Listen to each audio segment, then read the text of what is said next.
We all know that minimizing or preventing disruptions, distractions, or interruptions are just some key things we can do to ensure that we have the best working environment, collaborative and learning environment for our students. So stick with me, Education Ebony, and we're going to get in the I zone, the zone, and learn how to minimize interruptions and distractions and safeguard your learning space right here in Teams. Let's get in the zone. One way you can do so is by safeguarding the settings on your channels. So on the team we just created, we see that we have second period and fifth period. General is the page where everyone comes, okay? That's where everyone comes. You can see everything. But here, notice how we have placed locks beside second and fifth period.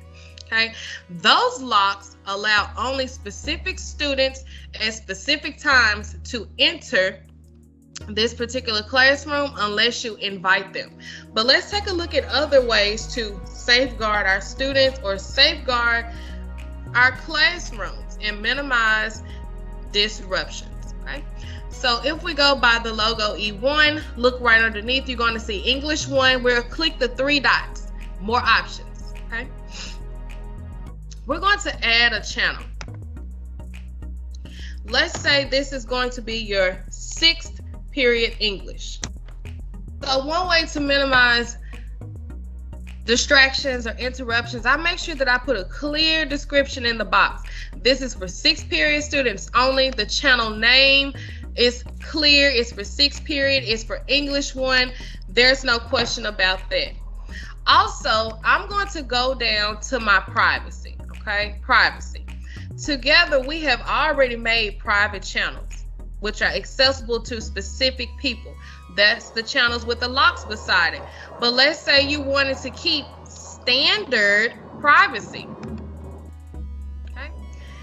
If you want to keep standard privacy and you do not want all of your English 1 students to have access or even see the sixth period in English 1 channel, you can do so with the click of a box here. Okay. If you want to automatically show this channel in everyone's channel list, click yes. Okay, maybe there's somewhere you want your students to collaborate and they can click in that box. But if you do if you do not want your second period or fifth period to be able to see the sixth period channel and be tempted to click and jump in the class and distract someone, you're going to uncheck that box. Uncheck it.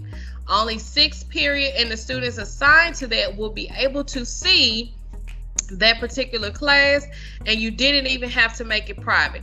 It's still standard. Everyone can join this team if they can see it, okay? If they cannot see it and they haven't been added to this team, you're good to go. Only sixth period will be able to see that.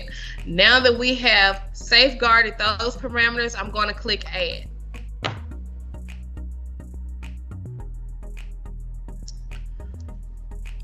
Now you, the teacher, and Jalen Dillon, who's actually assigned to this period, will be able to see it. Other students will not, okay? So let's go back again and take a look at creating a private channel, okay, to safeguard disruptions. Okay. This will be my 10th, so I have given a very clear description so that things are very specific for students. I have also specified that in my description box. And now I want to go back and adjust my privacy settings. And my privacy settings are just for this channel, not the whole team, but just for this channel. Okay. Now I just want to make this channel private. That's another way to safeguard against disruptions or students popping into the wrong classrooms. Once you choose private, it will only be accessible to specific groups of people within the team. So anyone that you have added to the team, you can pull from that pool and put them right in that channel. If they have not been added to the team, you can't add them to the channel. Okay.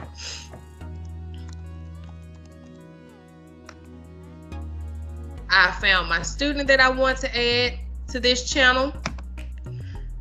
And I'm also going to add maybe her ESL teacher so that they can have direct support, or the ESL teacher knows how to follow and track that student.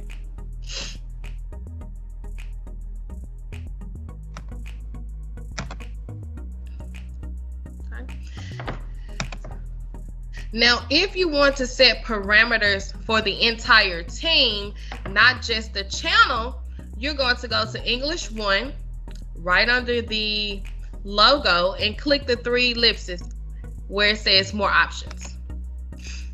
And you're going to go to Manage Team.